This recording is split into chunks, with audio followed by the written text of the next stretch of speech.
The Folk Tales of the Mountain Backdu.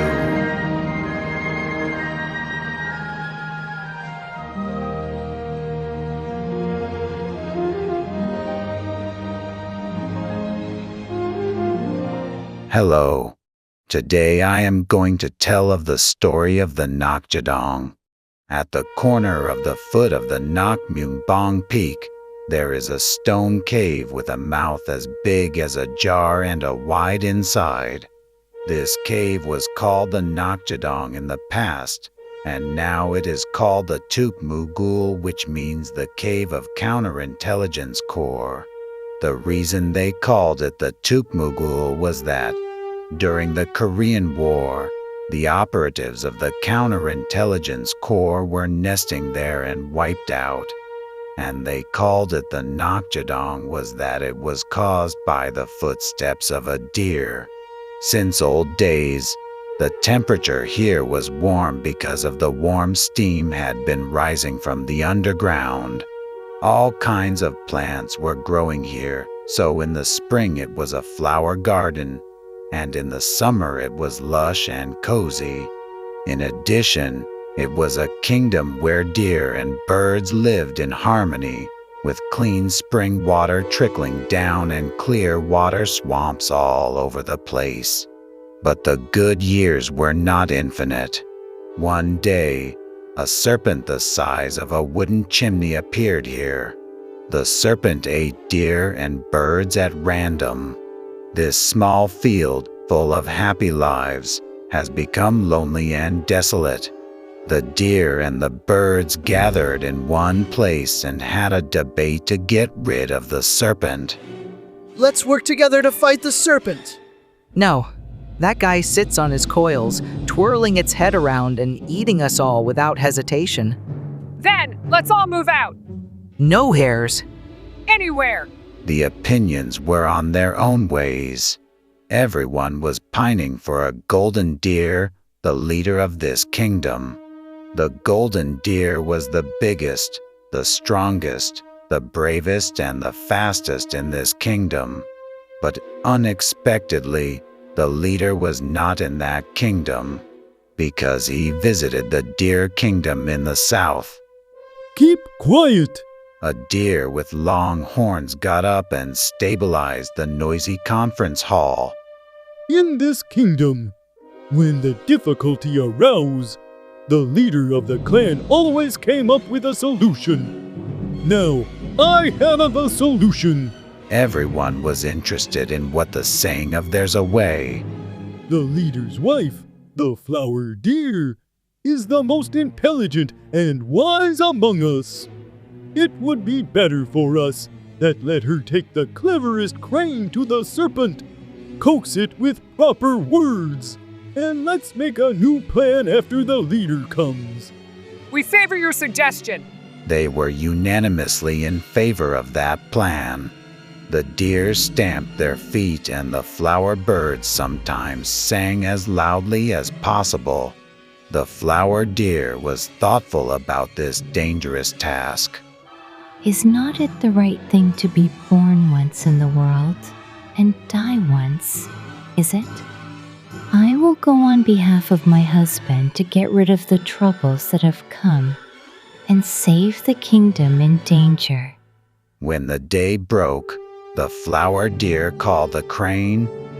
You go ahead and tell the serpent. As the crane left, the flower deer soon followed it. The serpent sat coiling as large as the size of a house and flicked its own crimson tongue. This is the Empress of our realm. She has come to have a full discussion with you. When the crane came alone, the serpent had become uninterested. But the serpent's face was grinning as it saw the flower deer dressed in fine, varicolored clothes. We will mobilize the compatriots of the kingdom to give you food little by little, so do not threaten the safety of our lives. The serpent chuckled and then cheekily chattered away.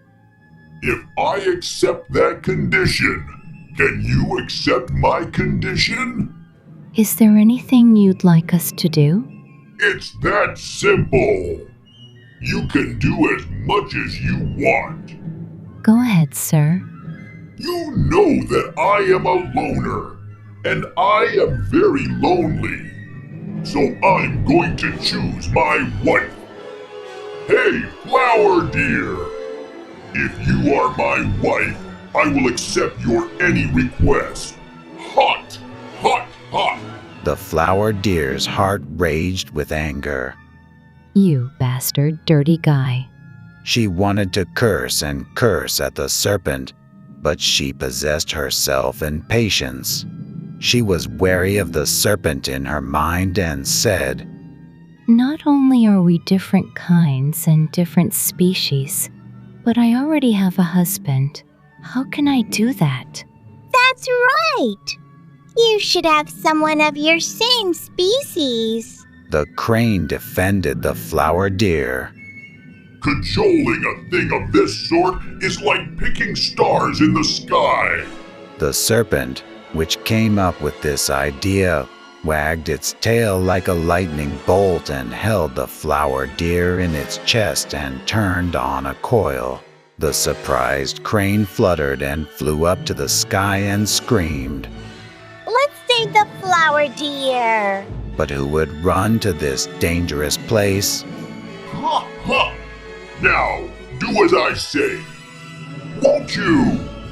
Be my wife and you'll be happy. If you refuse my request, I'll break your back and eat you with one meal. Suddenly, the flower deer had a cold sweat on her back, but she said nonchalantly, If you really want to make me your wife, you have to stop tightening me up. The serpent thought that the flower deer seemed to accept its request and relaxed the flower deer's waist loosely and enjoyed a good laugh. The flower deer scratched softly the tail of the serpent with her back feet. The serpent had the habit of undoing unconsciously its own state of coiling when someone scratched its tail slowly. Naturally, so this serpent did. The flower deer, who thought this was the chance, jumped with all her strength and ran away. The serpent was so pissed off that it expelled the poison with a jerk from its own mouth toward the flower deer. The flower deer, who had been poisoned by the serpent, fell down and died.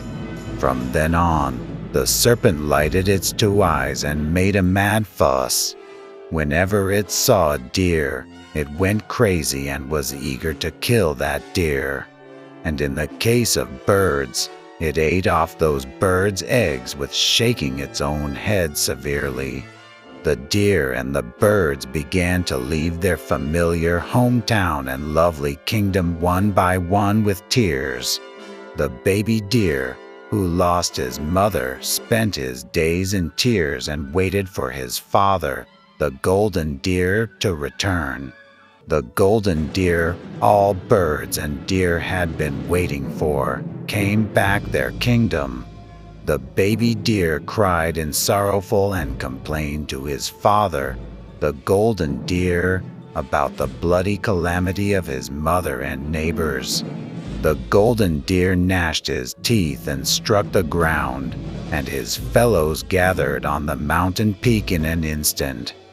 Brothers and sisters, we must punish the serpent and avenge our kingdom.